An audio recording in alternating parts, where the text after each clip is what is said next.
Manual de Introducción al Comunismo de Roberto Vaquero. Parte 2. Economía política. Introducción. Objeto de estudio de la economía política marxista. La economía política es otra de las partes de la ciencia que es el marxismo-leninismo. Trata sobre la base de la vida de la sociedad humana, que no es otra que la producción de bienes materiales. Puede haber muchos condicionantes al desarrollo de la sociedad humana, pero el determinante es la producción de bienes. En este proceso podemos ver el trabajo del hombre, los medios de trabajo y el producto producido. Por todo esto, la economía política marxista estudia las relaciones de producción entre los hombres y la base del desarrollo de la sociedad.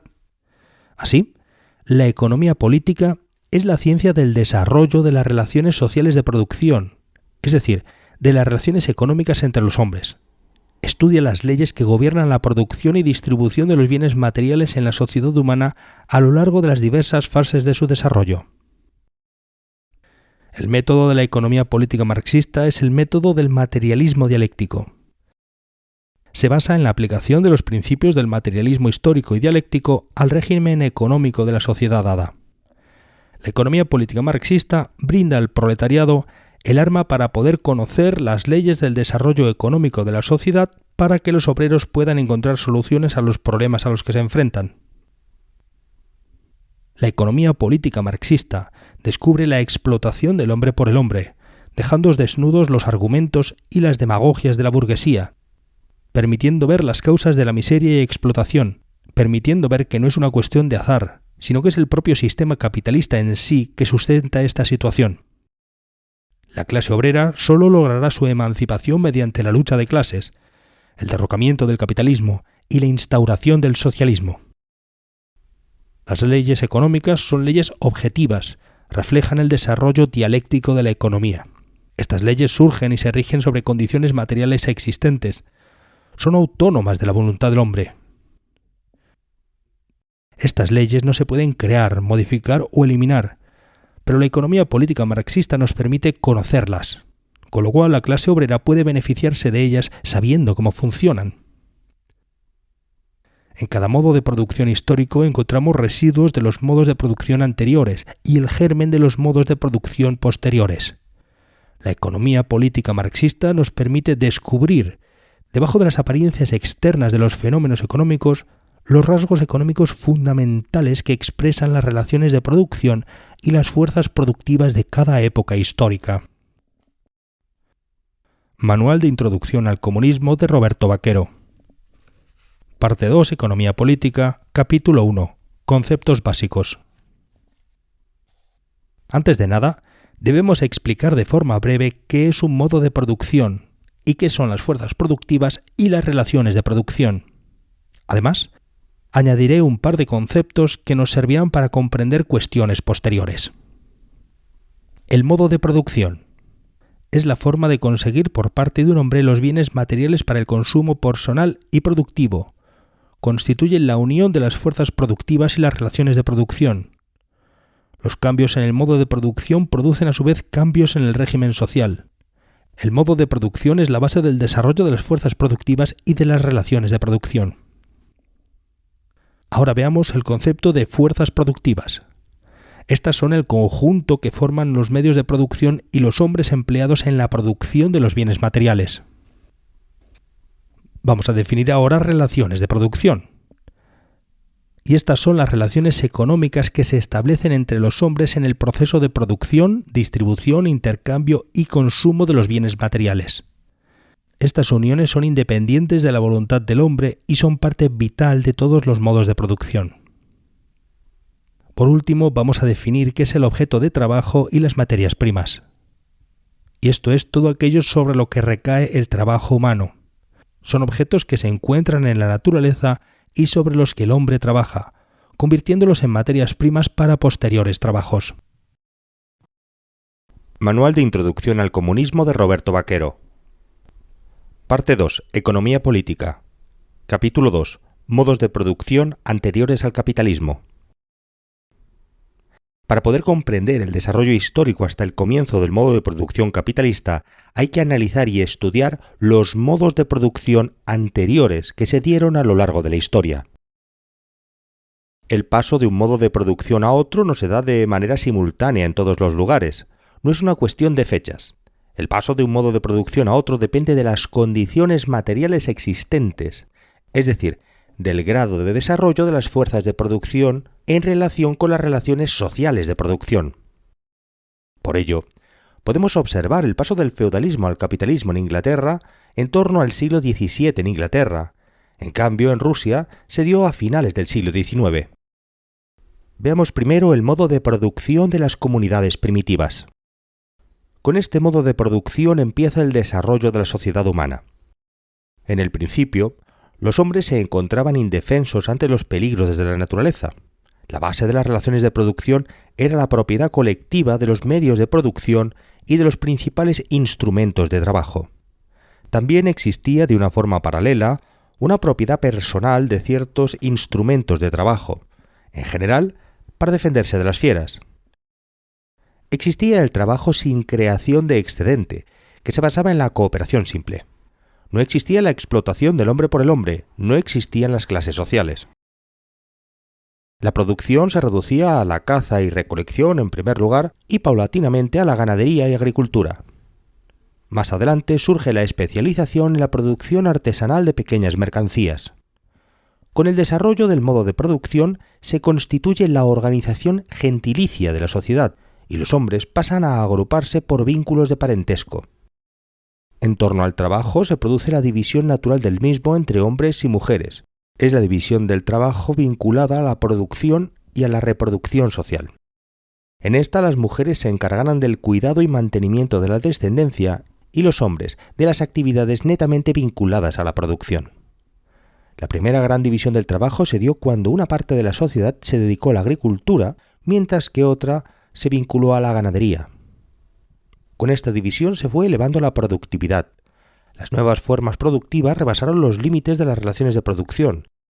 El trabajo colectivo y la propiedad colectiva estaban limitando el desarrollo social. El trabajo individual se convirtió en una necesidad para el desarrollo de la productividad de la agricultura y la ganadería, y hace que vaya surgiendo la propiedad privada de los medios de producción. Así comienza la desigualdad, surgen ricos y pobres y las clases sociales.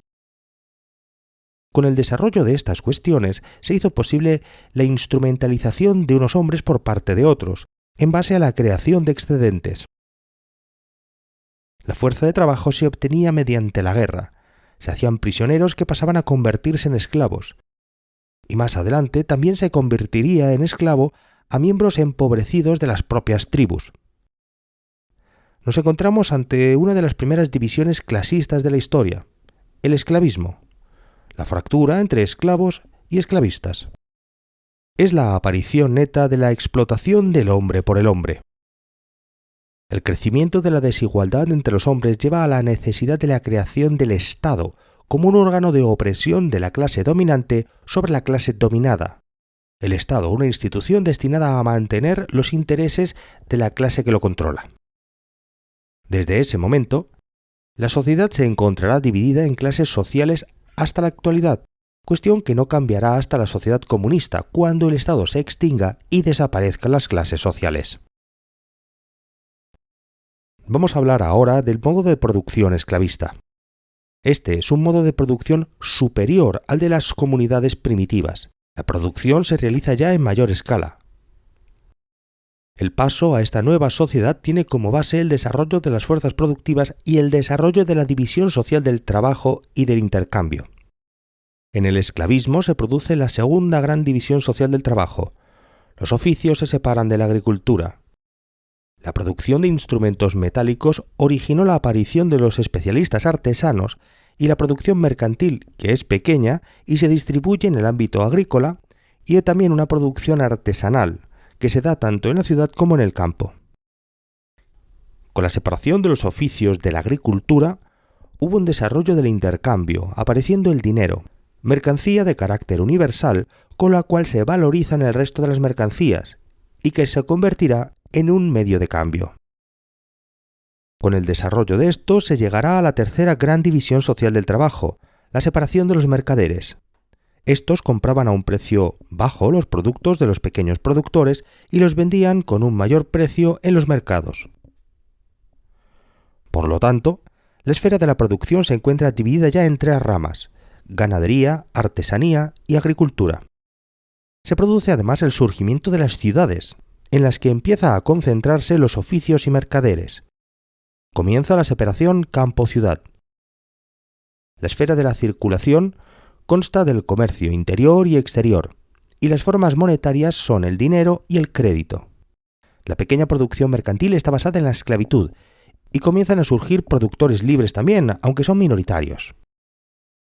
El poder está basado en la propiedad privada, que la comunidad primitiva era común. Los esclavos son una mercancía. El modo de producción esclavista tiene la característica de que exterminaba a la principal fuerza productiva, los esclavos. Las contradicciones se fueron agudizando. Los esclavos en su mayoría se conseguían mediante guerras, y cuando éstas no eran exitosas, se desataban crisis en el modo de producción. Las guerras eran libradas en su mayor parte por campesinos y artesanos que componían el grueso de los ejércitos y las tenían que pagar mediante impuestos. Así estos se arruinaban, tanto por pagar estos impuestos y participar de las guerras, como por la competencia de las haciendas esclavistas, desencadenando una decadencia general. Las relaciones de producción esclavista se convirtieron en un lastre para el desarrollo de las fuerzas productivas, y las grandes haciendas esclavistas fueron dejando paso a las haciendas más pequeñas cultivadas por agricultores, en las que el propio agricultor está adscrito al terreno que la cultiva, aunque es libre. Él mismo no puede ser comprado y vendido, pero su derecho a producir sobre la tierra lo vincula a esta misma y puede ser vendido junto a la tierra, y a su vez este agricultor tiene que abonar una parte de lo que produce. Estos agricultores fueron los precursores de los siervos. En esta época se produjeron también sublevaciones de esclavos, que ayudaron a acentuar la crisis que ya de por sí estaba teniendo el sistema esclavista. Los casos más conocidos de las sublevaciones de esclavos se dieron durante el Imperio Romano, siendo la más famosa la de Espartaco. En el interior del régimen esclavista, debido al desarrollo de las contradicciones, empezó a gestarse un nuevo modo de producción, el modo de producción feudal. Veamos ahora el modo de producción feudal. Las relaciones de producción feudales tenían como base la propiedad feudal del señor sobre la tierra y el control o propiedad parcial sobre el campesinado. El campesino poseía una pequeña porción de tierra y no podía ser tratado como esclavo. Esto quiere decir que aparte de la propiedad del señor feudal, existía la propiedad de los instrumentos de trabajo y la tierra propiedad del campesino para su propia explotación. Los campesinos se hallaban atados a la propiedad, eso sí. Podían ser incluso vendidos con las tierras. Debían trabajar con sus propios medios las posesiones del señor o pagar un tributo al señor feudal por la explotación de las suyas. El trabajo campesino se dividía en el necesario y en el adicional. El necesario era el que dedicaba para cubrir sus propias necesidades de supervivencia, y el trabajo adicional es el que se apropiaba el señor como rentas de la tierra. En ese mundo no todo era feudal, sino que también existían las ciudades, que estaban en continua pugna por liberarse del dominio de los señores feudales del territorio al cual pertenecían. Aparte de las dos clases principales, existía una tercera clase compuesta por los pequeños productores mercantiles y artesanos. La esfera de la circulación se lleva a cabo mediante el comercio local o extranjero, y las formas monetarias siguen siendo el dinero y el crédito. Con el avance de la sociedad feudal, las fuerzas productivas vieron paralizarse su desarrollo.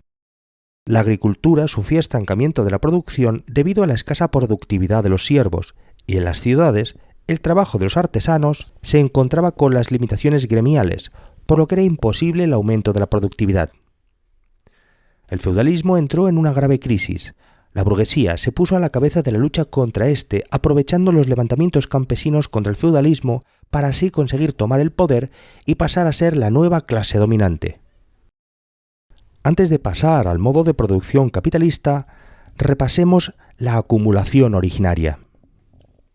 La acumulación originaria o expropiación originaria, en palabras de Marx, es el proceso histórico de disociación entre el productor y los medios de producción. La acumulación originaria permitió que se dieran las dos condiciones necesarias para la existencia del modo de producción capitalista: la existencia de masas desposeídas de los medios de producción y de medios de existencia y que fueran personalmente libres, lo que los obligaba a vender su fuerza de trabajo al capitalista para su subsistencia. Y enfrente de estos existían unas personas que habían acumulado riqueza que les permitía poseer los medios de producción. La base que propició el nacimiento del capitalismo fue la pequeña producción de mercancías, basada en la propiedad privada y en la competencia entre pequeños productores, que provocaba el enriquecimiento de unos pocos y la ruina de la mayoría. La pequeña producción de mercancías llevaba una disociación entre los productores y los medios de producción demasiado lenta para las necesidades materiales existentes. Por ello, este proceso de disociación fue acelerado a través de los métodos más brutales de la violencia por parte de los terratenientes, la burguesía y el Estado. La violencia, tal y como afirmaba Marx, fue la comadrona que aceleró el nacimiento del nuevo régimen, del nuevo modo de producción capitalista. Ejemplos de estos métodos de violencia fueron la usurpación de las tierras comunales por parte de los terratenientes o las leyes contra vagos y maleantes que obligaban a las masas empobrecidas a trabajar en las conocidas casas de espanto, en las que se realizaba trabajo forzado. A este proceso de desposesión de los pequeños productores de sus medios de producción a través de métodos brutales y violentos es a lo que se denomina acumulación originaria del capital, llamado así porque precede al nacimiento de la gran producción capitalista. La acumulación originaria del capital no se dio de forma simultánea en todos los países. Según dice Marx, la llamada acumulación originaria no es, pues, más que el proceso histórico de disociación entre el productor y los medios de producción. Se le llama originaria porque forma la prehistoria del capital y del régimen capitalista de producción.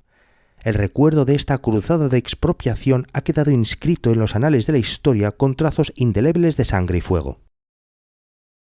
Pues bien, esta explicación hecha por Marx del proceso histórico de expropiación originaria del capital destruye y hace añicos la teoría burguesa infantil del surgimiento del capitalismo, según la cual en la etapa precapitalista existían personas trabajadoras que ahorraban y acumulaban los beneficios de su trabajo, capitalistas, y otra parte de la población que despilfarraba todos los beneficios de su trabajo, los trabajadores, y otra parte de la población que despilfarraba todos los beneficios de su trabajo, el proletariado.